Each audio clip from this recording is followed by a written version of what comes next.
So thank you everybody for joining us on this webcast today. I'm Pat Soldano, President of Family Enterprise USA and Policy and Taxation Group. At Family Enterprise USA, we advocate for family-owned businesses at a national level in Washington, D.C. We represent all sizes of business and all industries. We advocate on tax and economic industry issues that affect those businesses. Policy and Taxation Group is a 501c4 organization that advocates for family offices and successful individuals in this country on tax and economic issues also at a national level in Washington, D.C. So once again, thank you for joining us today. The webcast today is Better Together, Strengthening Family Enterprise Teams, and we're very pleased to have with us today Eliza Orleans, who is a senior manager at CFAR. So today in this webcast, you're going to learn how family business leaders design and motivate teams across enterprise. This is going to be an interactive session, so please put your questions in the Q&A in the chat, which will utilize behavioral science and best practices to share actionable steps you can take to make any good team a great team. So Eliza, as I just said, is a senior manager at CFAR. She partners with leaders at all organizational levels to address complex challenges. At CFAR, she serves family enterprise, owner-led businesses, and philanthropic foundations. Much of her work uses the Predictive Index, a behavioral analytical tool that helps teams across industries foster greater self-awareness and drive results with talent. Eliza approaches all of her work with curiosity, creativity, and a results orientation, which I find excellent. So Eliza, thank you. Welcome today. I'm going to turn it over to you. Sure. Thank you, Pat. Hi, everyone. Happy Friday, and thank you so much for joining us today. Really excited to get into this topic with you. And just to echo what Pat said, I really love to make these as interactive as possible. Many of you shared really great questions in advance, which I reviewed and have tried to incorporate into the presentation. But if you have additional questions that come up or comments or things you're thinking about, please don't be shy and enter it into the chat. All right, so I'm going to share my screen. All right. So I just want to say a couple quick things about CFAR, the firm where I work. CFAR stands for Center for Applied Research. We were founded at the Wharton School inside of UPenn in the 1980s. We're a management consulting firm that specializes in consulting to family enterprises. So we work with families and family businesses of all shapes and sizes all over the country on issues of strategy, succession, governance, both on the family and the corporate side, next gen engagement and development, which is where I spend a lot of my time. And we're really pleased to be partnering with FEUSA and again, to just meet all of you today. And I just want to talk for a minute about kind of why I'm interested in teams in particular. So, throughout my consulting career, I've worked with a lot of different kinds of teams. I've worked with C-suite level teams. I've worked with next gen teams. I've worked with boards. When I first got to CFAR, they threw me on a healthcare project, and I wound up working with a team of doctors. But in my early life, I was very interested in theater and the arts, and so was performed in a lot of plays and musicals, which is its own kind of team, right? A group that comes together to achieve something greater. And then I'm also a big basketball fan, and I love the sport, but I'm also just really kind of fascinated by team dynamics in athletics and kind of what we can learn in the family business space from these athletes. So just wanted to say a little bit about that before we get started. All right, so I want to start with a poll, kind of to get a sense of all of you here. So you should in a moment see a poll come up on your screen. And the question is, the team that I am currently a part of is perfect in every way, has many different personalities that make it hard to come together, struggles to communicate, is missing a clear goal or purpose, or is completely dysfunctional. So think about a team that you're currently on. This could be in your personal life or your professional life. But tell us a little bit, pick one of these and tell us a little bit about what's going on for your team. So I'll give you a minute or so just to complete that. Okay, great. All right, so it looks like the most people are thinking about a team that has many different personalities that make it hard to come together.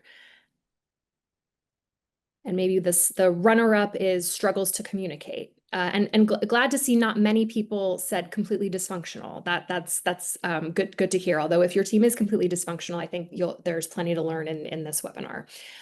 So thank you so much. That helps me kind of gear the conversation. And I think we'll have a lot to talk about. All right. So to start with, why should we care about teams? So, what's the purpose of us coming together? Well, there's actually a good deal of research that tells us that teams are better than individuals at solving complex problems. So if you have a really difficult, kind of meaty challenge, odds are that two heads or more are better than one, right? That a team is going to have a better chance at being able to solve that problem or address that challenge.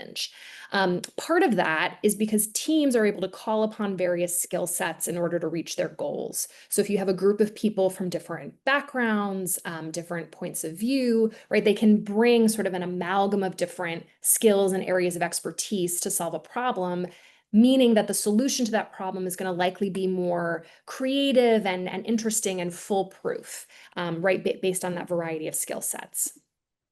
The presence of teams actually increases workplace community and retention. So there are studies that show us that when people exit a workplace, one of the most frequent reasons that people quit is because they don't feel a sense of community, and this has been tracked in exit interviews and employee surveys. But folks are more likely to quit their job if they don't feel a sense of community. And so by developing teams, we can really help increase workplace retention. And in the family enterprise space specifically, and many of you, know this and live this every day, but family enterprises in particular rely on teams with high levels of complexity. So whether that's your family council that spans multiple generations, a C-suite or a shareholder board that's made up of siblings, right? The teams, in part because it's a mix of family and non-family, the teams in family enterprises are particularly complicated, and also share, really shoulder the burden of getting the work done. And as family businesses advance, working in teams actually becomes more and more important to their success and longevity. So this is a graphic that perhaps many of you have seen before, but these are the first three stages of a family business life cycle, right? You start with a founder or controlling owner, G1. That's the sole proprietor of the business, and there's a close link between ownership and management.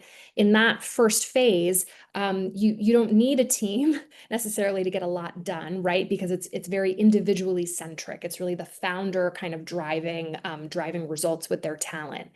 In the second stage, when the enterprise becomes sibling owned or operated, the control is within a group, right? And the group requires a different set of skills in order to drive the business, right? And it's harder to work often with group decision making than one person, than one controlling founder, right? And then as we get further down the line, eventually the business ownership and management often transitions to a cousins consortium. And so you've got cousin shareholders with different experiences who are geographically dispersed. And that's its own kind of team, right? And you're reliant on a much larger and more complex group of people to get things done than you were in the second or first phase. So I think team dynamics are really important for family enterprise success. And when we think about a team, the way that I like to think about a team as opposed to just a group of people, it means there's a shared purpose and a shared goal. So it's a group of people that are around the table with a clear purpose. They know why they're all together, and they've got a clear goal, something clear that they're trying to accomplish. So I say all of this just to kind of get us grounded. So what makes a team successful? Well, teams are made up of people. So let's start there. So when a person shows up to work, and whatever their professional life is, we can think about a person showing up with their head, their heart, and their briefcase. So in the briefcase category, I can learn a lot about a person's professional experience and their skills and training, their job performance by looking at something like their resume, right? I can look at their LinkedIn profile. I can understand a lot about the professional skills and expertise that they bring to the job or the boardroom or the family council, right? I can also learn a lot about a person's specific experiences, right? If I talk to them, I can learn about their values, their family, their beliefs, their culture, their relationships. I can learn about the heart, right? I can learn about what's important to them.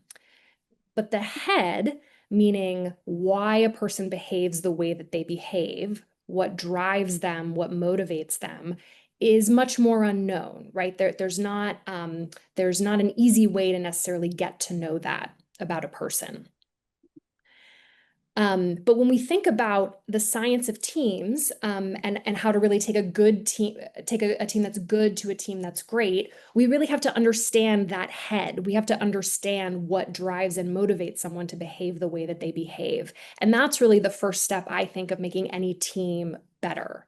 Um, and a lot of what I'm about to go into comes out of a behavioral assessment tool that I really enjoy using called the Predictive Index.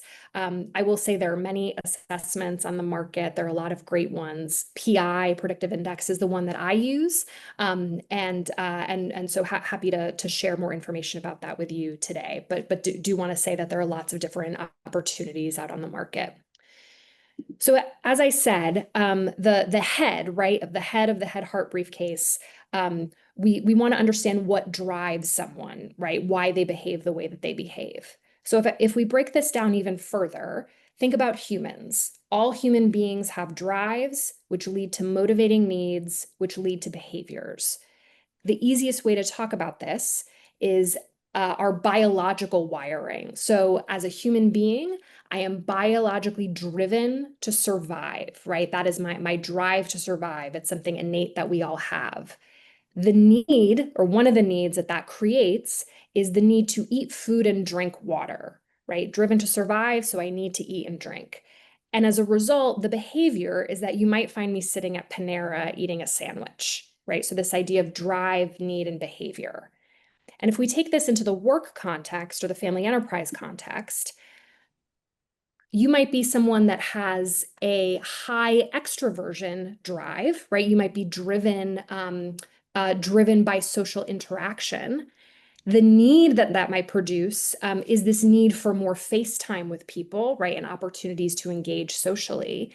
And the behavior, the thing that I see, is that you might talk to everyone in the office, right? You might come in and the first thing you do before you go sit down at your desk is go talk to 20 people and talk to them about their weekend, right? So this idea of drive, need, and behavior is something that I would invite you to keep in mind. So why is this important? Why is understanding a person's innate motivations important? Well, in the absence of information, people make stuff up. And this is especially true in families, right? Families, all of us, whether you have a family enterprise or not, tend to make stuff up about the people that we're related to. We create narratives based on the behavior that we see. So if my cousin isn't talking to me, I can make up a whole story about they hate me. They're mad at me because I pulled their hair when we were 7. They are not interested in what I have to say, right? I can tell myself a whole story about why they might be doing what they're doing. But again, if we try to understand someone's motivations and their drives, we can get a clear picture. And so one way to do this is with the predictive index, which is this behavioral assessment that I spoke about, which will actually measure a person's drives. So I can understand what drives me and therefore what I need and therefore how I will behave. And if I understand that about myself, I can communicate that to the folks I'm on a team with. And the same goes for the other people around the table with me, right? We can get a better sense of who we are and how we'll work together if we understand what is innately driving and motivating each of us. So hopefully this is sort of starting to percolate and make a little bit of sense. And to sort of illustrate the point, I'm going to give you a second poll, which should be coming up on your screen quickly. So in the last 10 minutes of a grueling workout, what motivates you to keep going? So pick one of these motivators. Is it that I want to live as long and healthily as I can? I want to be a part of the workout community around me. I'm committed to this workout and following through on it. Or nobody thinks I can do it and I'm going to prove them all wrong. So pick the thing that motivates you if you were, running a race or in a workout class. Okay. So this is actually really interesting. So I'm looking at the poll results, right? And it looks like 90% of the people that responded have the same would identify the same motivator, right? You're finishing the workout because you're committed to it and you want to follow through on it. So knowing that, if we were all in a gym and I were teaching a workout class, I would motivate that group in a really specific way, right? I would remind you that, you're all here because you want to do this and you signed up and, make sure you're getting your money's worth and make sure you're following through, right? Honor your commitments.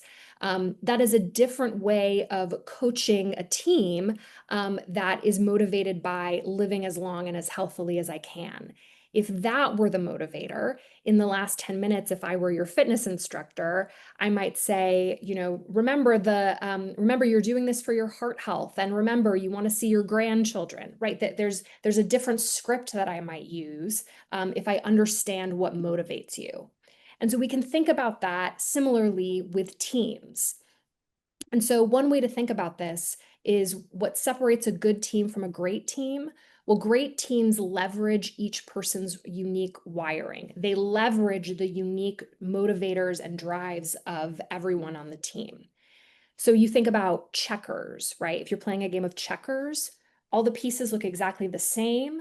They move in the same exact way. And you need to plan their movements, but they're all moving on parallel paths, right? You're playing the game the same way, no matter what side of the board you're on or which piece.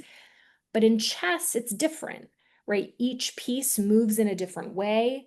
And if you don't understand how each piece moves specifically and think strategically about that, you won't win.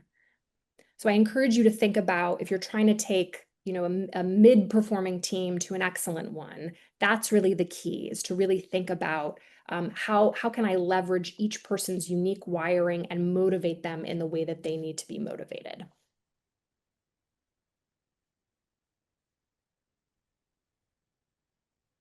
All right, I'm going to keep us going here. So as I said, I think a great way to understand people's wiring, right, what uniquely drives and motivates them is through an assessment like the predictive index. I use it in a lot of my work with families. I find it really instrumental and valuable. But you don't have to use an assessment to understand that. You don't have to use an assessment to understand how people are wired and what motivates them. So this is a great framework that you can use, and we're going to send this deck out at the end of the session, so you'll have this for your use, or if you'd like to take a picture of this and take it back to your team, feel free. But this is a great framework to use in your boardroom, with your family council, with your leadership team, to really help each person share what motivates them and how other people can support that. So the way that I use this is I invite everybody to fill out each quadrant on their own for about 10-15 minutes. And then we go around and share quadrant by quadrant what everybody's responses were. And by doing that, we get a better sense of what motivates each person on the team, where the similarities and differences are. And it can really illuminate the different kinds of coaching and motivation we might need to give to different team members. So I invite you to take this with you and try it out. All right. So, how do we bridge a group of people into a team? So, if we've got a group of people together sitting around the table, maybe we know their drives and motivators already, that's great. But how do we really get them from point A to point B? How do we really turn them into a high performing team?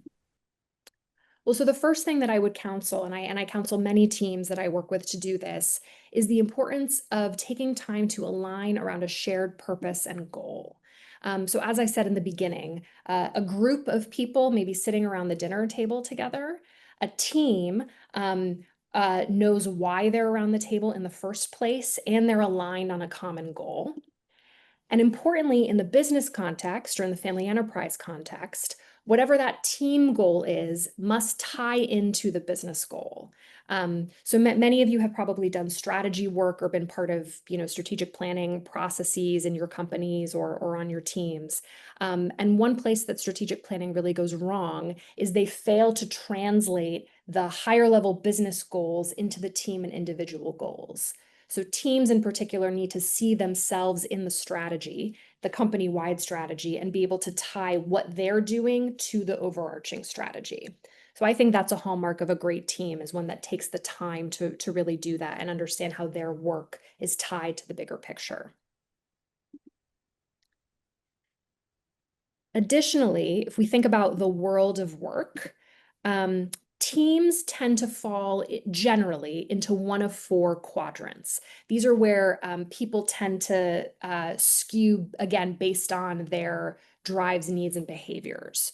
So I'm gonna go clockwise here and talk a little bit about each one.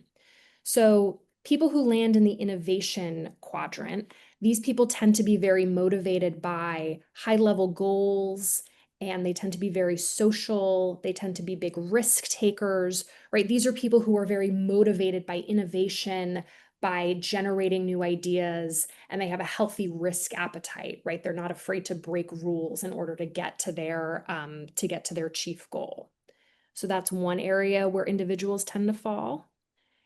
In here, people who fall in this quadrant tend to have a more results orientation. They're motivated by detail, by executing on ideas, by making impact, by taking big, high level ideas and translating them into operational steps. You might say that they're very motivated by the how of something. Third quadrant, process. People who fall in this quadrant tend to be very motivated by consistency, be very thoughtful and methodical. They're motivated by policy and procedure, and they're driven to be very thorough and process oriented, kind of slow and steady wins the race.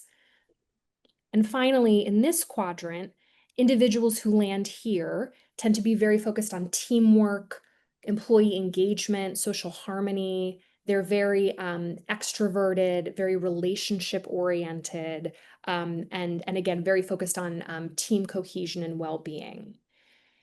And so if I use an assessment tool like the predictive index or a different one, I can plot people into each quadrant depending on their behavioral analytics, depending on their drives, needs, and behaviors. And many of you are probably on teams and hopefully thinking about this. You might be able to guess where you fall or where your colleagues fall, right? And in an ideal world, you would be able to design your team from scratch, right? So you would be able to place however many people you want in each quadrant, depending on the nature of your team, depending on the type of work you do. But fortunately or unfortunately, most teams are inherited. And especially in family enterprises, you often can't choose your team because you can't choose your family. So the challenge then becomes to leverage who you have, and work with everybody in each quadrant, no matter what the concentration. So here are a couple examples of what a team might look like, right? So this is what I call a move fast and break things team. So if we've got a majority of the team who fall into this innovation category, right? Very goal oriented, risk taking, right? Not afraid to break the rules. And also with a results orientation, right? So really focused on operationalizing big ideas and getting things done. You can imagine where this team might succeed and where they might struggle. So this team might be excellent at thinking of big ideas, putting them to paper. This would maybe be a great startup team, right? Maybe in the tech space, but they might really struggle putting systems and processes into place, and they might really struggle with employee engagement, team cohesion. You may have a lot of people that are excited about the goal and the nature of the work, but they might not have a strong team dynamic. They might not like each other. There might be a lot of conflict and tension. Another example, an optimize for harmony team. So imagine if you've got a majority of people who are very focused on team cohesion, community well-being, they really want to see everybody happy and perhaps avoid conflict on a certain level. And perhaps simultaneously, this is a very process-focused group, right? So you've got a majority of people here, and then a second most concentrated. You've got a group of people very focused on process, right? Who are very methodical and thoughtful and thorough. They might really struggle with innovation. They might really struggle taking risks and trying new things and really beating the market, right? And being externally facing. And they might really struggle in getting stuff done, right? They might be so focused on the internal dynamics that they might it might be harder for them to really execute, right, and get things done. And important to say, and hopefully, this is sort of turning your wheels a little bit. Important to say that none of this is necessarily bad or good. It just really depends on the goal of the team and what, specifically what they're trying to accomplish. So one last poll. I'd be curious where you think your team currently sits. So again, think about a team that you're on right now, whether in your personal life or in your business, and where do you think your team skews? So where is sort of the natural proclivity of your team? Which quadrant do they fall into?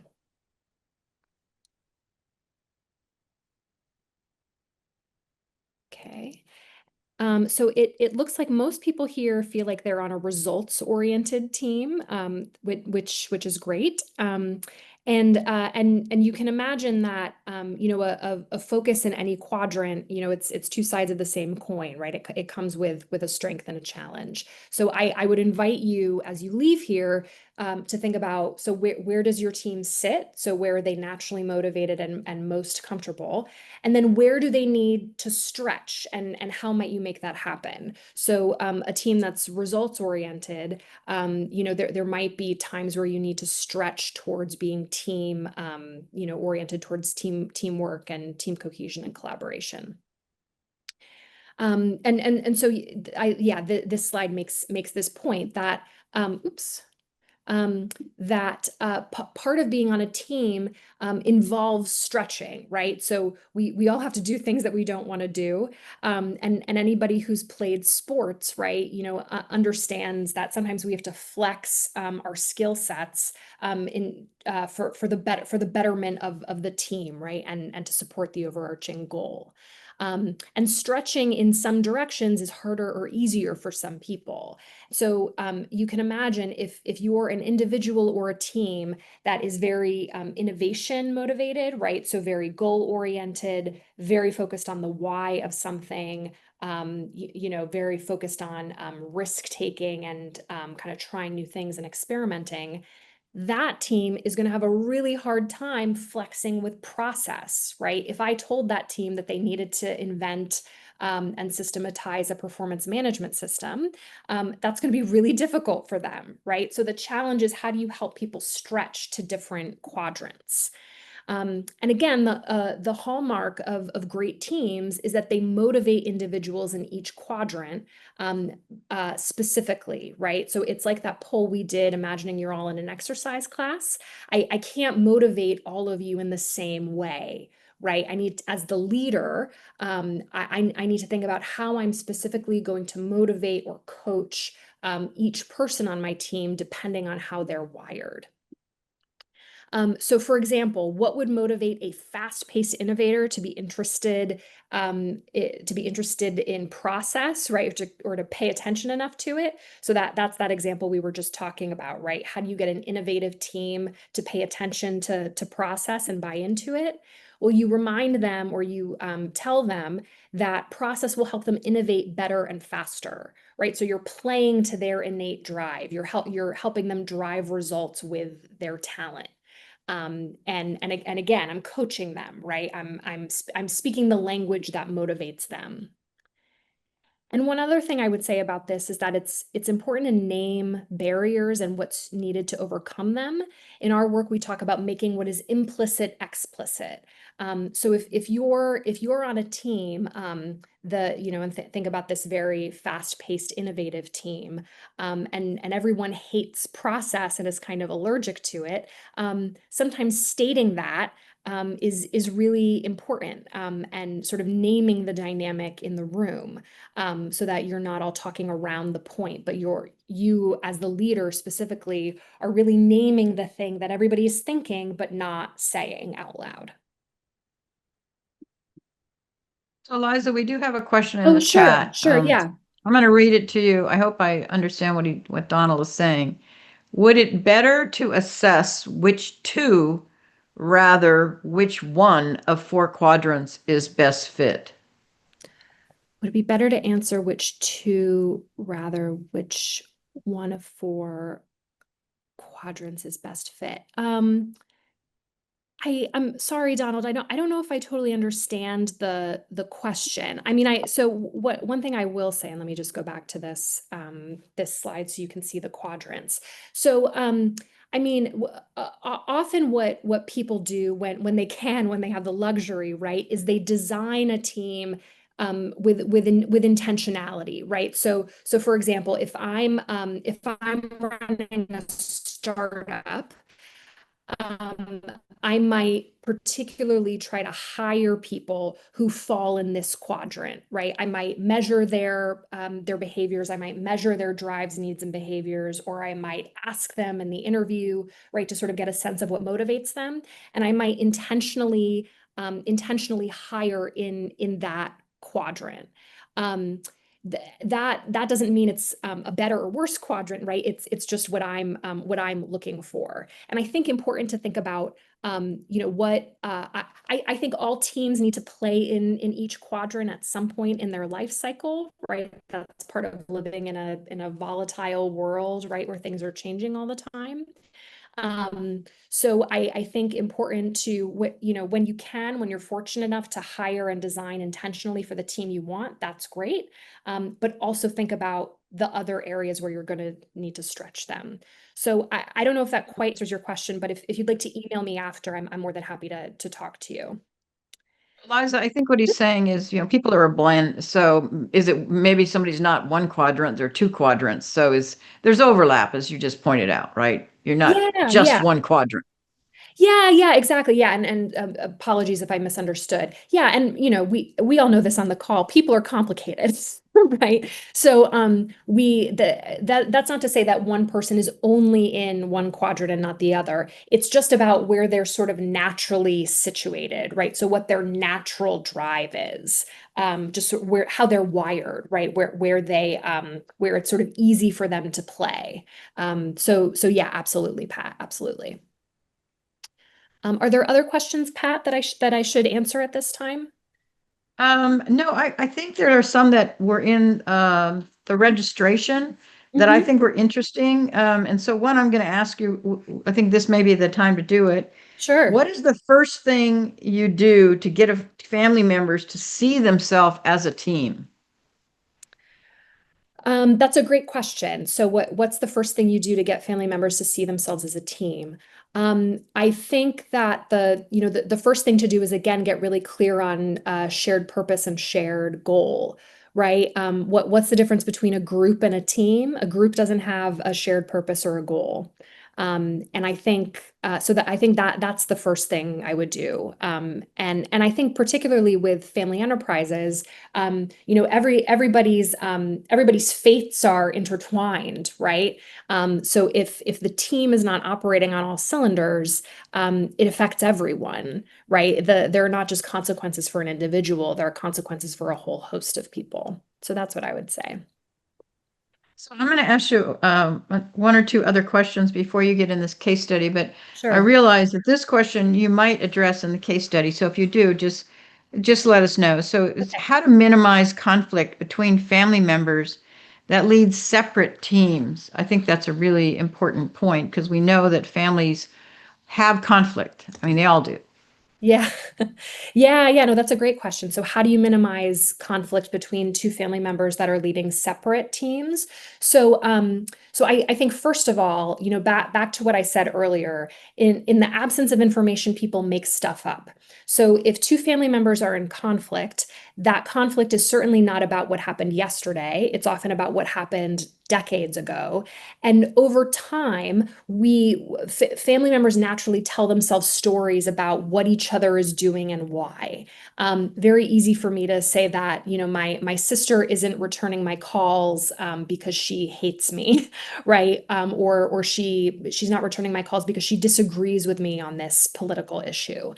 So I think the first thing to do is to address that, right? So to come together and get really clear on surfacing the stories that each person is telling themselves about the other person. Again, I think behavioral assessments are a great way to do that, to measure a person's drives, needs, and behaviors, because you can understand how they're wired, right? What is implicit about them and how they behave versus what I'm telling myself. So I think that's the first the first way to that's the way to start, I think. And then in my work, I also use a lot of language and thinking from conflict negotiation. And one of the things that we say about conflict is that, if you think about two people that are fighting over an orange, oftentimes they actually want they want different parts of the orange. They're just not saying it out loud. So, for example, if two people are fighting over an orange, it could turn out that one of them wants the peel because they want to zest it and make a cake, and the other person might want the juice because they're thirsty, right? So oftentimes, if you've got two siblings, fighting over the same thing, it's really important to sort of get underneath their positions and get to their interests so you can really understand what's going on. So those are a couple things that I would say about that. So the last question I have right now is, you've talked about this, but what is a family enterprise team? And maybe you could kind of give some examples of a family enterprise team. And I'm sure they're various and very different based on the family. Yeah, absolutely. So when I think about a family enterprise, I actually think there are lots of different kinds of teams within that enterprise that are making it function. So that might be your family council, that might be your next gen cohort, it might be your leadership team, might be the C-suite, might be the board, advisory board or fiduciary board or a committee of the board, might be an ad hoc group that's come together on a certain initiative. But family enterprises are complicated, right? So they're made up of lots of different teams. And my point in thinking about family enterprise teams is really to think about the enterprise being comprised of lots of different teams. And so all those teams need attention and development. So that's kind of what I'm getting at there. Okay. Okay, great questions, everyone. Thank you for sharing them. So I just want to take you through a quick case study. This is a team in turmoil that I worked with and continue to work with. So this is a family business, three couples with lots of tension in between the branches, and a mix of individuals working in and out of the business. So this is three brothers some with operating roles, some with not, and their wives who are not working in the business. And the six of them together were trying to help them think of themselves as a team. And the six of them wanted to form a family council for the benefit of the next generation, but they had actually never worked together in a substantial way. They had been with each other for Thanksgiving. They had, they all have kids, and so they've seen each other in familial and social situations, but they had never actually worked on a project together. And importantly, they all were telling themselves a lot of stories about why each other did the things that they did. So in particular, there was this whole conflict between two of the wives, where one of the wives said, when we go on vacation, Jane will go into her bedroom immediately after dinner and she'll read a book. She doesn't want to spend time with the rest of us. She doesn't talk to us. She's antisocial. She hates me, etc. And so there was a lot there was a lot of animosity, I think, between the branches in different ways. And at the beginning, the six of them tried to form this family council and thought that they would take up a philanthropy project, but it quickly fell apart. No one was sort of taking responsibility or accountability for it. No one was very excited about it, and it all kind of dissipated really quickly. So definitely a group trying to come together as a team, and it definitely wasn't working. So what did we do? So we started with the six of them and encouraged them to really take time to get to know each other's motivations, right? So to understand their drives, needs, and behaviors. And once they did that, it led to new narratives, right? They were able to kind of let go of the stories they had been telling themselves. So the example that I mentioned earlier, Jane, the woman who would leave the dinner table really quickly and go read a book, it turned out that she was just very much an introvert, and very kind of socially anxious. And so when she was at dinner with 12 other people, in-laws, siblings, kids, etc., she got really tired. She had a very low social battery and she needed more time to recover. So she wasn't leaving the dinner table to go read a book because she hated everyone. It's just that she was very drained, and needed kind of quiet time to sort of get herself back. And understanding that really helped her in-laws, her sisters-in-law. Knowing that helps them see her in a different way, right? They understood that the narrative they were telling about her was not truthful. So the six of them, before diving into a project, they took time to really get to know each other actively, and they built relationships through activities versus just talking to each other at the dinner table.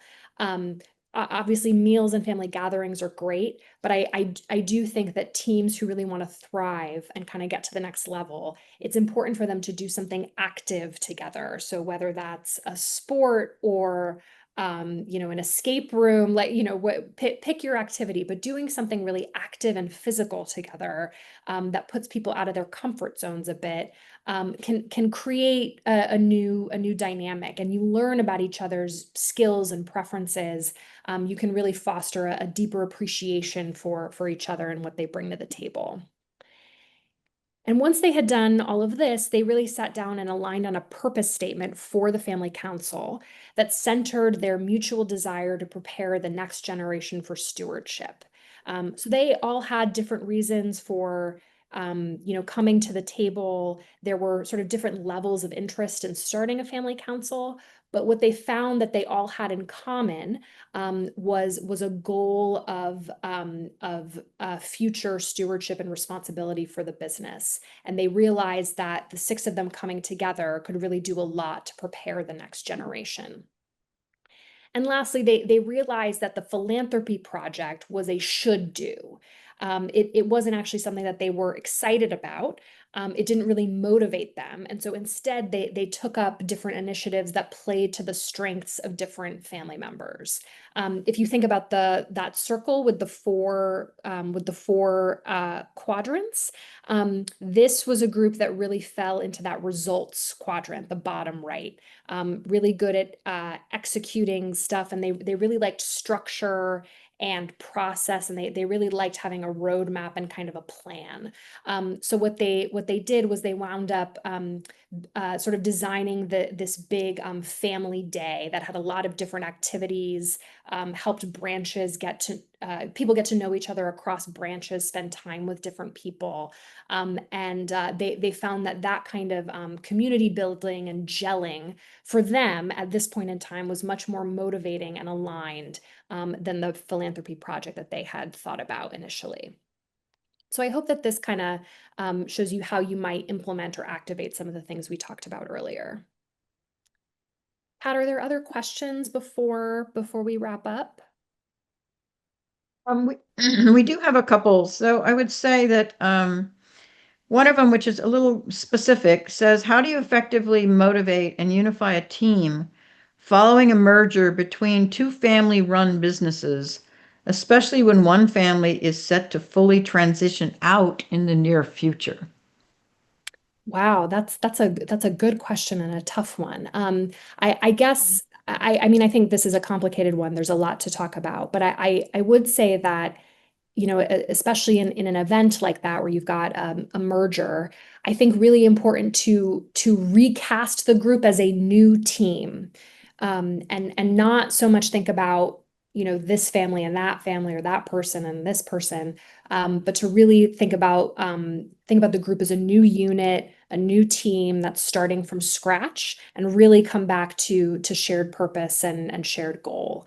So that's a complicated one, and happy to talk to someone offline about that in more detail. But I do think the first thing to start with is, again, thinking about the opportunity of a new team and kind of starting from zero. And this is similar along kind of organizational lines. How how do other organizations treat family members in the operating company who do not have strong leadership or management skills? So I guess what they're asking is, based on your experience with working with so many families, how do you see that working?